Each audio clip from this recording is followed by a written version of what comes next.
Every year, 82,000 people quietly pack their lives into moving trucks and leave Cook County without making a sound. No farewell posts. No public announcements. No angry op-eds. Just boxes, a forwarding address, and a spreadsheet they've been running in their heads for 2 years. A spreadsheet that finally told them what they didn't want to hear. These aren't people who failed in Chicago. They're engineers, analysts, managers, people making $90,000, $110,000, $140,000 a year. People who did everything right. And they're leaving because the math stopped working. Not in some abstract economic sense, but in the very specific personal sense of watching your net worth stand completely still while the city takes more and more of what you've built. Chicago sits on the edge of Lake Michigan like a monument to American ambition. Steel and glass towers reflecting a skyline that has defined greatness for over a century. But underneath that skyline, something has been quietly corroding for decades. A pension system carrying a $35 billion hole that nobody in city government wants to discuss at full volume. A property tax structure that charges Cook County homeowners an effective rate of 2.1 to 2.3% annually, among the highest of any major American city, while the market those homeowners bought into has delivered in inflation-adjusted terms essentially nothing since 2010. Not a slowdown. Not a correction. The city collects more every year.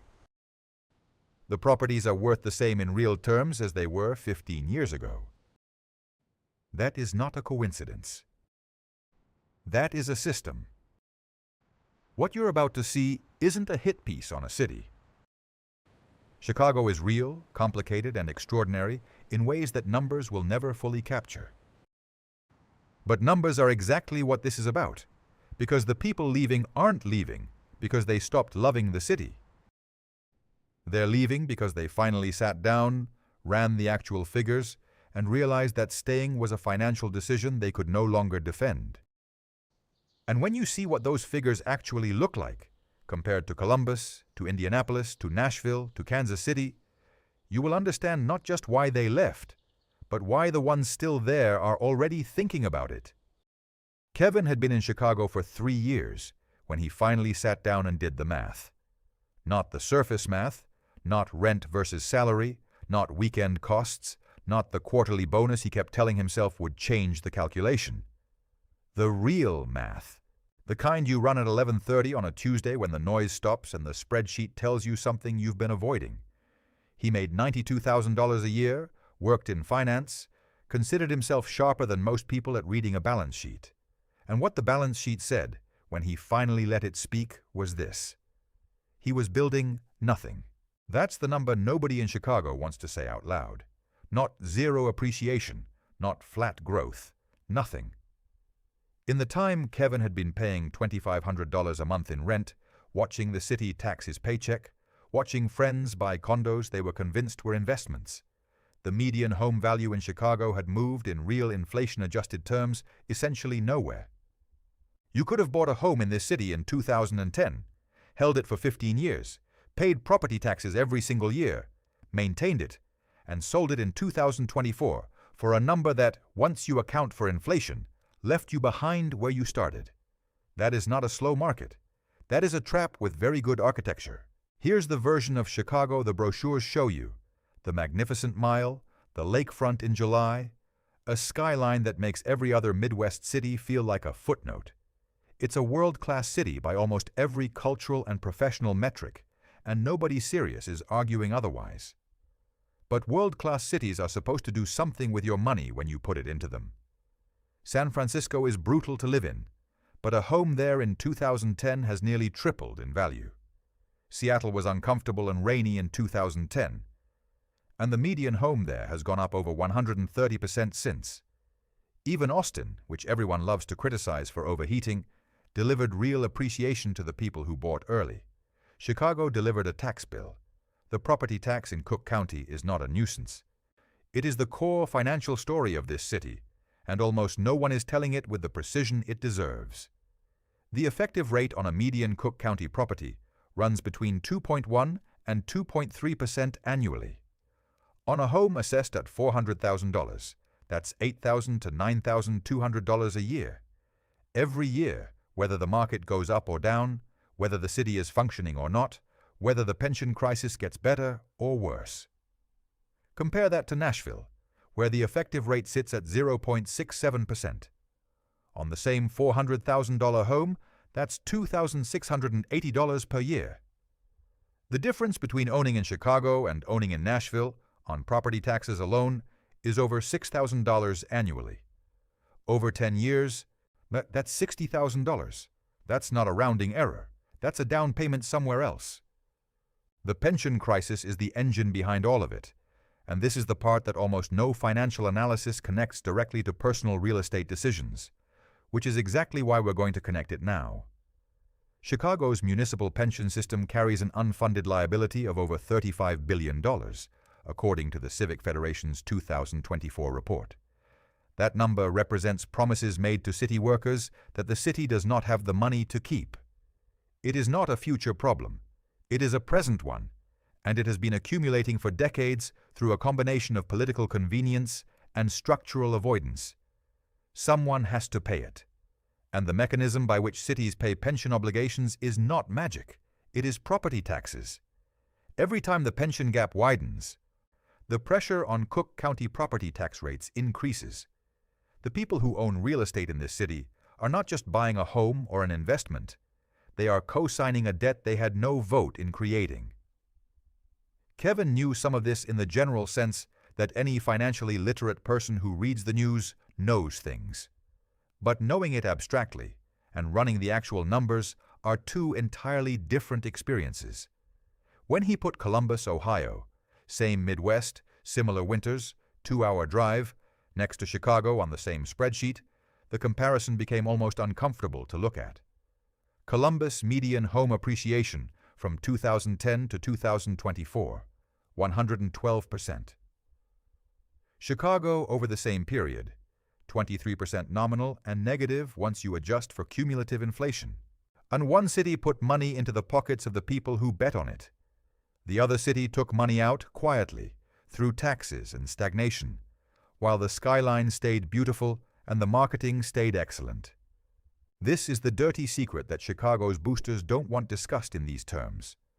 Not because they're dishonest, but because the framing is genuinely uncomfortable. It forces a conversation about what a city owes the people who invest in it financially, not just emotionally. And that conversation, when you let the data lead it, goes in a direction that is very hard to spin. 82,000 people left Cook County on net in 2023. They didn't all leave because of crime statistics or cold Januaries. Many of them left because they finally ran the same spreadsheet Kevin ran, and the spreadsheet said the same thing every time. You are working hard, paying a lot, and going nowhere. The question isn't whether Chicago has a problem. The question is whether you can afford to wait for the city to fix it. There is a number sitting inside Chicago's municipal finances that almost nobody talks about with the directness it deserves. It doesn't show up in the real estate listings. It doesn't appear in the neighborhood walkability scores or the school district ratings or the cost of living calculators that well-meaning blogs publish every January. But it is there, growing every single year, and it has a direct mechanical connection to every property tax bill sent to every homeowner in Cook County. The number is somewhere between $35 and $55 billion, depending on which accounting standard you use and which pension funds you include.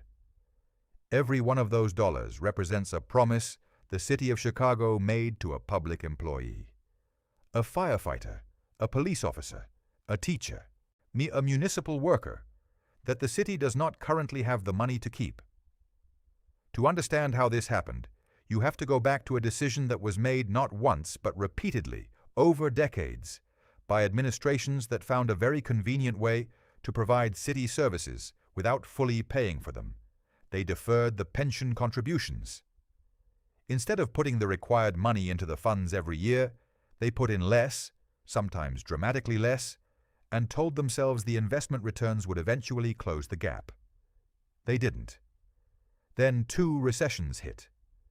The funds lost roughly $16 billion between 2000 and 2010, and while they recovered a significant portion of that, the hole had already become structural. By 2023, the city's 4 primary pension funds held about 23 cents in assets for every dollar promised in benefits.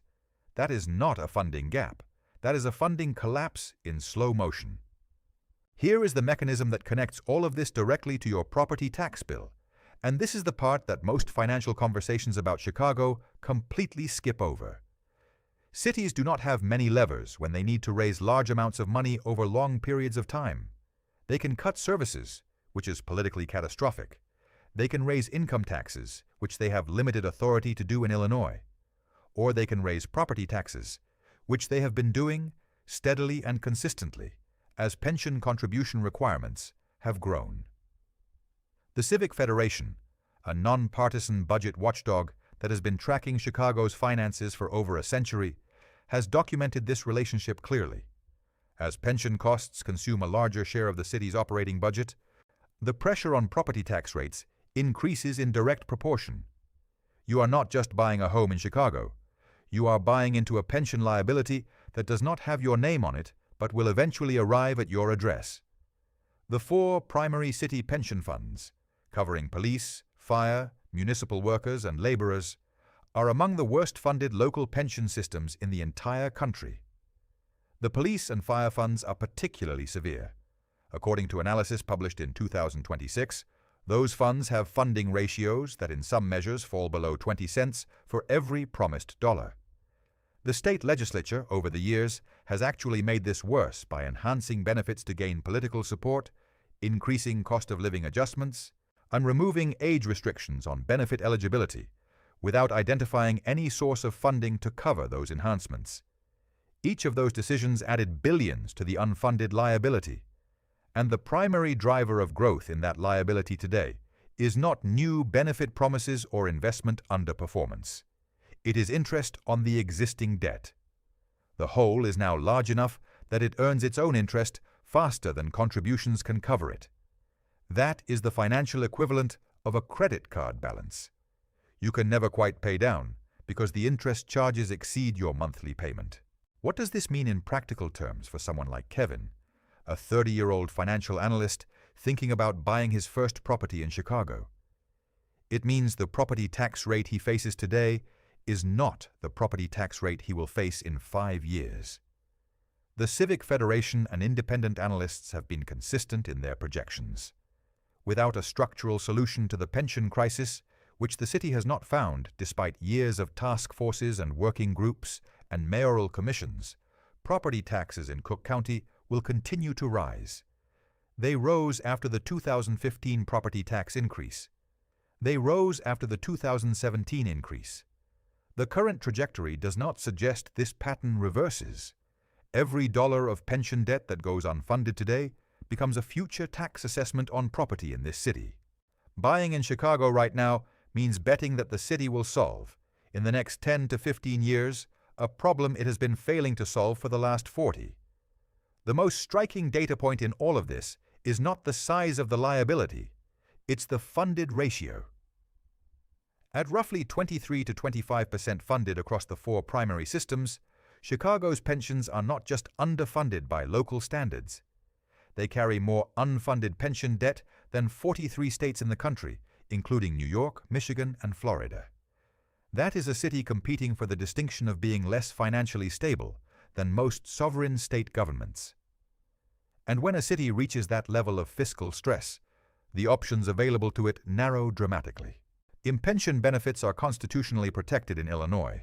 The state constitution explicitly prohibits reducing them. That means the only direction the liability can go is up, and the only mechanism to cover it, short of a federal bailout that nobody in Washington is currently proposing, is higher taxes on the asset base that cannot leave, real property. The buildings stay. The owners are free to go. And in growing numbers, that is exactly what they are choosing to do. Pull up any cost of living comparison tool online and type in Chicago versus Nashville. You'll get a chart that shows housing costs, groceries, transportation, healthcare. What you almost never see is a line item that breaks out the true annual cost of owning property in each city. Not the mortgage, not the insurance, but the property tax as a percentage of the home's value. That number, the effective tax rate, is the most important single figure in any real estate decision, and it is consistently underreported, buried in footnotes, or presented in a way that obscures what it actually costs over time. So let's put it on the table directly, with real numbers, and let it speak for itself. The effective property tax rate in Cook County, which is the rate you actually pay as a percentage of your home's assessed market value, sits at approximately 2.02%, and in many Chicago neighborhoods, it runs between 2.1 and 2.3%, depending on assessed value and local levies. The Cook County Treasurer's Office confirmed that for tax year 2024, the total county levy reached $19.2 billion, a 4.8% increase over the prior year, well above the Chicago area inflation rate of 3.5%. The median residential tax bill in the city of Chicago rose 16.7% in that same year, which the Treasurer's Office described as the largest percentage increase in at least 30 years. And critically, Cook County property taxes have risen every single year for at least 30 consecutive years, a streak that reflects not a healthy economy, but a structurally increasing government cost base with no ceiling in sight. Now compare that to the cities where Chicago's high earners are actually moving. Nashville's effective property tax rate is 0.67%. Indianapolis runs around 0.85%.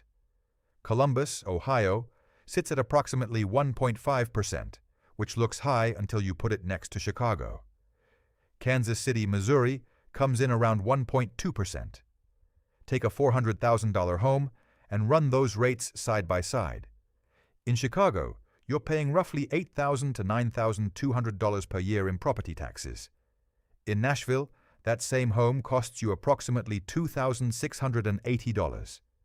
In Indianapolis, roughly $3,400. In Columbus, around $6,000. In Kansas City, approximately $4,800. And every single one of those cities is cheaper than Chicago, some of them by a factor of 3.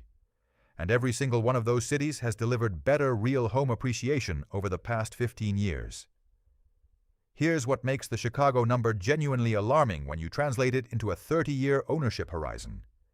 The difference between Chicago's effective rate and Nashville's on a $400,000 home is approximately $5,300 per year. Over 10 years, that is $53,000 in additional taxes paid, money that in Nashville stays in your pocket, goes into savings, or funds an additional investment. Over 30 years, at a conservative assumption that tax rates and home values hold constant, the gap is $159,000. But tax rates in Cook County have not held constant. They have increased every year for 3 decades. If you apply even a modest annual growth assumption of 3% to the Chicago tax bill while keeping Nashville flat, the 30-year differential approaches $220,000. That is not a rounding error on a real estate decision. That is a second home in Indianapolis. The data from 2024 introduced one more mechanism that Chicago property owners need to understand, because it makes the situation structurally worse than the headline numbers suggest. The assessed value of downtown commercial buildings in Chicago's Loop fell by 7.2% in 2024, primarily because office vacancy rates have remained elevated since the pandemic. Property taxes in Cook County are a zero-sum system. The total levy is set by government bodies, and when one class of property pays less, other classes pay more to cover the fixed total.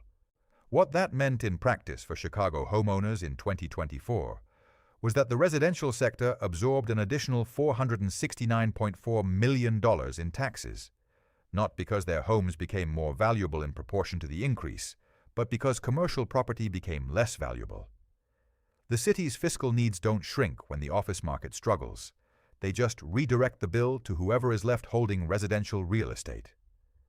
There are neighborhoods in Chicago where the math looks different. Lincoln Park, River North, the near North Side, where appreciation has been real and the property values have held up in ways that make the tax rate more tolerable relative to gains.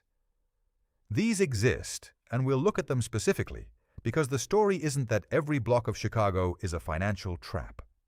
But they are the exception, and they come with a premium entry price that changes the investment calculus entirely.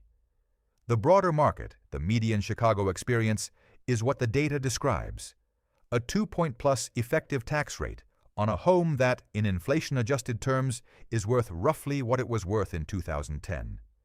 You are paying one of the highest property tax rates in the country for the privilege of owning an asset that hasn't moved in real value in 15 years. Every comparable city on this list charges you less and gives you more appreciation in return. That is not an opinion. That is the chart nobody shows you, until now. David bought his 2-bedroom condo in Logan Square in 2009, right after the financial crisis bottomed out the market. He paid $230,000 for it, which felt like a steal at the time. And by the metrics that real estate agents use to tell you a market is healthy, it looked like one. The neighborhood was gentrifying, coffee shops were opening, young professionals were moving in. He held that condo for 14 years, maintained it meticulously, paid his property taxes every year without missing a payment, and sold it in 2023 for $310,000. On paper, that's an $80,000 gain.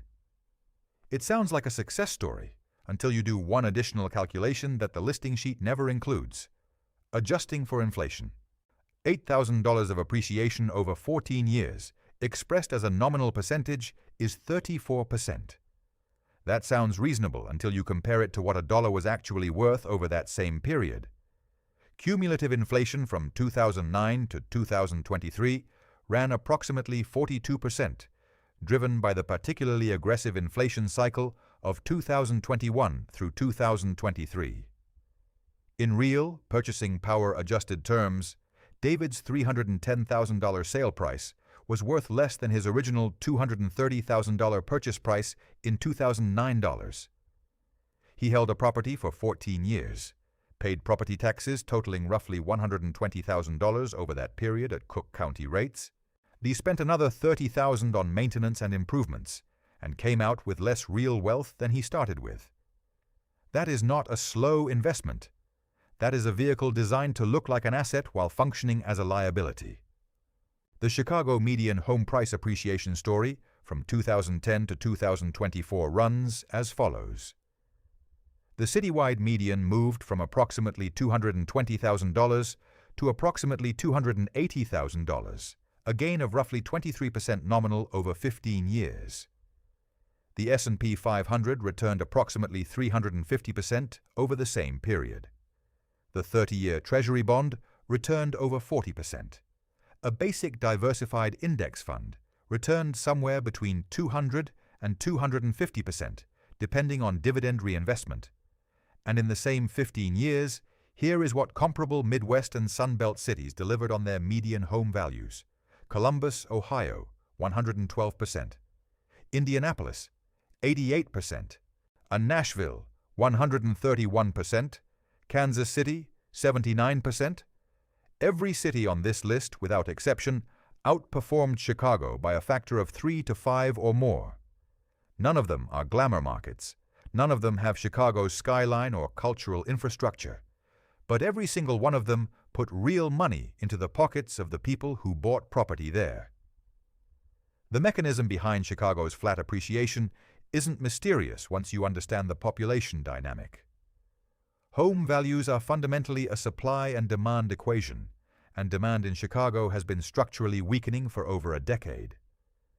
Cook County lost a net of 82,000 residents in 2023 alone, not because Chicago became a worse place to live in cultural terms, but because the cost-to-value ratio of living there deteriorated past a threshold that a growing segment of high-earning mobile residents decided they could no longer justify.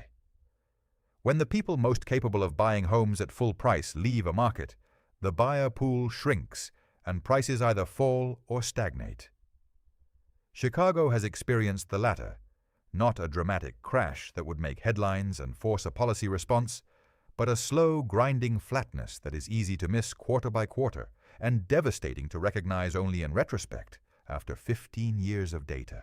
There are neighborhoods where this story doesn't apply, and it's worth being precise about which ones, because painting the entire city with the same brush would be intellectually dishonest. The near North Side, Lincoln Park, Streeterville, and parts of the West Loop have seen genuine appreciation over the past 15 years, driven by wealthy buyers who are relatively insensitive to property tax rates and who value proximity to the lakefront and downtown amenities above all else. In those neighborhoods, the appreciation story is real, though still modest, compared to what comparable neighborhoods in Nashville or Columbus delivered. They represent roughly the top 15 to 20% of the city's residential real estate by price and location. The other 80% of Chicago's housing market, the bungalow neighborhoods, and the working-class corridors, the middle-income condominiums, is where the flat appreciation data actually lives, and it is where the vast majority of Chicago homeowners actually bought. The honest conclusion from 15 years of Chicago appreciation data is this: Chicago real estate has functioned, for the median buyer, not as a wealth-building instrument, but as an expensive form of rent with the illusion of ownership. You pay a mortgage instead of rent, which feels like building equity. You pay property taxes on top of it, which feels like a civic contribution. But at the end of 15 years, when you adjust for inflation and account for total ownership costs, the median Chicago homeowner has not built meaningful wealth through their home. They've stayed even at best and fallen behind at worst. In Columbus, over that same period, the median homeowner nearly tripled the inflation-adjusted value of their asset. The question isn't whether Chicago is a good city to live in. The question is whether it's a good city to hold real estate in. The data has been answering that question for 15 years. Most people just haven't been looking at it. Nobody announces it. That's the first thing you notice when you start talking to people who've left Chicago. They don't post a farewell on social media. They don't write the op-ed about why they're done with the city. They pack quietly, update their forwarding address, and show up somewhere else. Columbus, Indianapolis, Nashville, Kansas City, with a U-Haul and a spreadsheet and a feeling that is equal parts relief and guilt. The guilt is real. Chicago is the kind of city people feel loyal to, the way you feel loyal to a team that keeps losing. You don't stop loving it just because it stopped working for you. But the relief is real too, and it tends to arrive about 60 days after the move, when the first month without a Cook County property tax bill lands and the number hits differently than any projection ever did. 82,000 people left Cook County on net in 2023. That figure from the Census Bureau's annual population estimates represents the difference between people who moved in and people who moved out. And it is not a number driven by retirees heading to Florida or lower-income residents being pushed out by gentrification, though both of those things also happen. The demographic profile of the Chicago exodus skews toward exactly the population this city needs most to sustain its tax base: working age, college-educated, higher-income earners in the 30 to 45 age range, remote workers, tech and finance professionals, healthcare managers, people who earn between $85,000 and $160,000 annually, who have student loans paid off or nearly paid off, who have been running the same internal calculation for 2 or 3 years and have finally reached the same conclusion. The math doesn't work, and unlike previous generations, they have the mobility to act on that conclusion without sacrificing their career. The profile of the person leaving is remarkably consistent across the conversations, interviews, and migration data available on this question. They are not people who failed in Chicago. They are people who succeeded in Chicago, enough to realize that success in Chicago, measured purely in financial trajectory, looks significantly worse than equivalent success in a market where the structural costs are lower and the appreciation tailwind is real. They've done the comparison. They've looked at what a $100,000 income buys in terms of lifestyle and wealth accumulation in Indianapolis versus Chicago. They've priced out a 3-bedroom house in Columbus versus a 2-bedroom condo in Wicker Park. They've run the property tax differential over a 10-year horizon and watched the number cross $50,000. And then, usually they've made the call.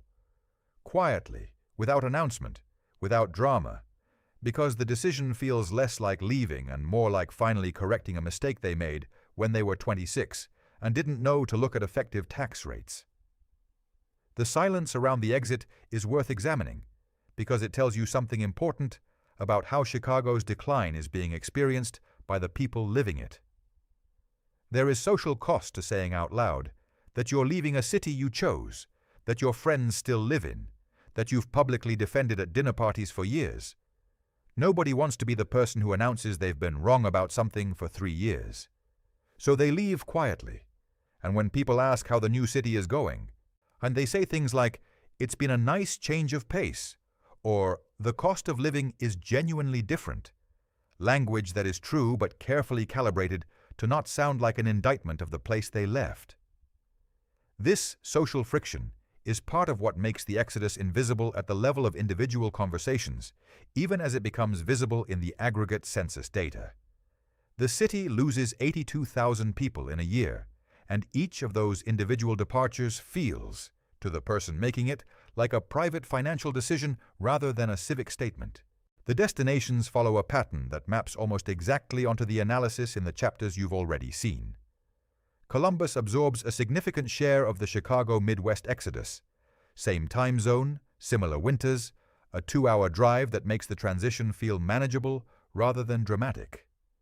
Indianapolis draws the financially focused movers, the ones who have been reading about real estate investing and who look at a cap rate on an Indianapolis duplex and understand immediately what that number means for their 5-year plan. Nashville pulls the lifestyle upgraders, people who want a warmer climate, a music and food culture they can respect, and a housing market that feels like it's still going somewhere. Kansas City attracts a quieter cohort, people who want low cost, genuine space, and a real estate market where $250,000 still buys something worth owning. Kevin, the financial analyst from the first chapter who ran his spreadsheet at 11:30 on a Tuesday night, represents this cohort with precision. He's not fleeing Chicago in crisis. He's leaving it rationally after the data made the decision for him. The version of Chicago he's walking away from, the tax burden, the flat appreciation, the pension liability compounding in the background, is the version that the migration statistics are now documenting at scale. The version he's walking toward, Columbus, Indianapolis, Nashville, Kansas City, is the version we're going to close with specific numbers and a specific verdict. Because at this point, you've seen the problem clearly. What you need now is the alternative, laid out with the same precision. Here's the verdict, not the hedged version, not the one that ends with a shrug and tells you it depends on your personal situation. The actual verdict, built from the same data you've been looking at for the past 5 chapters, translated into 4 specific markets, and what they mean for someone in Kevin's position, earning $92,000, renting in Chicago, ready to stop watching his money disappear into a tax system with a $35 billion hole at the bottom of it. Each of these cities does something Chicago structurally cannot. It rewards you for owning property in it. The mechanism differs by city. The outcome is the same. Columbus, Ohio, is the most direct Chicago alternative on this list, and it is the one that surprises people most when they see the numbers side by side. Same Midwest geography. Similar winters, roughly speaking. A 2-hour drive that makes the transition feel like a relocation rather than an exile. But the financial profile is completely different. The effective property tax rate in Columbus runs approximately 1.5%. Still not cheap by national standards, but 30% lower than Cook County. More importantly, the appreciation story is real. Columbus median home values rose 112% from 2010 to 2024, compared to Chicago's 23% nominal gain that didn't even keep pace with inflation. Columbus is also home to Ohio State University, a growing tech sector anchored by Intel's semiconductor investment in the region, and a population that has been growing consistently for over a decade. The buyer pool is expanding, but the tax trajectory is stable. For a first-time buyer or a first-time investor, Columbus right now looks the way Chicago looked in 1995. Early enough to matter, late enough to be obvious. Indianapolis is the market for the Kevin avatar specifically. The financially sophisticated younger professional who wants to live well and build a portfolio simultaneously. The effective property tax rate sits at approximately 0.85%, less than half of Cook County. The median home price as of 2025 is around $230,000, which means a buyer with $60,000 in savings, exactly what Kevin has, can enter the market with a conventional down payment and still have reserves. Investment property cap rates in Indianapolis run between 6 and 8% on well-located single-family rentals and small multifamily properties, which is the kind of yield that makes the numbers work without requiring exotic financing or aggressive assumptions. Indianapolis is not a glamour market. It doesn't have Chicago's restaurant scene or its cultural density. But for someone whose primary objective is to stop renting and start building a real estate portfolio, it is one of the most accessible and financially rational entry points in the entire country right now. Nashville is the market for the person who wants appreciation and lifestyle in the same package and is willing to pay a modest premium for it. The effective property tax rate in Nashville is 0.67%, the lowest on this list, less than a third of Cook County. The median home has appreciated 131% since 2010. The city has absorbed enormous population growth from California, New York, and the Midwest without seeing its tax structure deteriorate the way Chicago's has, and primarily because Tennessee has no state income tax and the city's fiscal position is managed conservatively relative to its growth. Nashville does have its own challenges. Home prices have risen significantly, and some of the entry-level investment math has tightened compared to 5 years ago. But for a buyer with a strong income and a long-term horizon, Nashville's combination of low tax rate, real appreciation history, and sustained population inflow makes it the most defensible market on this list in terms of holding value over time. Kansas City is the contrarian pick, and the one that consistently surprises people who look at it seriously for the first time. The effective property tax rate runs around 1.2%, meaningfully below Chicago. The median home price sits below $250,000, making it the most affordable market on this list by a significant margin.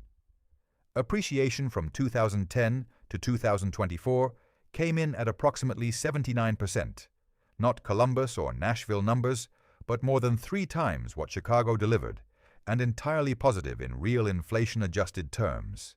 Kansas City has a stable, diversified economy anchored in healthcare, logistics, agriculture technology, and financial services. It is not a high-growth story in the way Columbus or Nashville is. It is a steady value, a low cost of entry story, the kind of market where a buyer with moderate savings can acquire a property that cash flows from day one without taking aggressive risk on appreciation assumptions. The framework for making the decision is simpler than most people expect once you strip away the emotional weight of leaving a city you've built your life in. If you are a renter in Chicago, earning over $85,000 a year, and your work is remote or hybrid flexible, the financial case for staying is not defensible by any measure the data supports.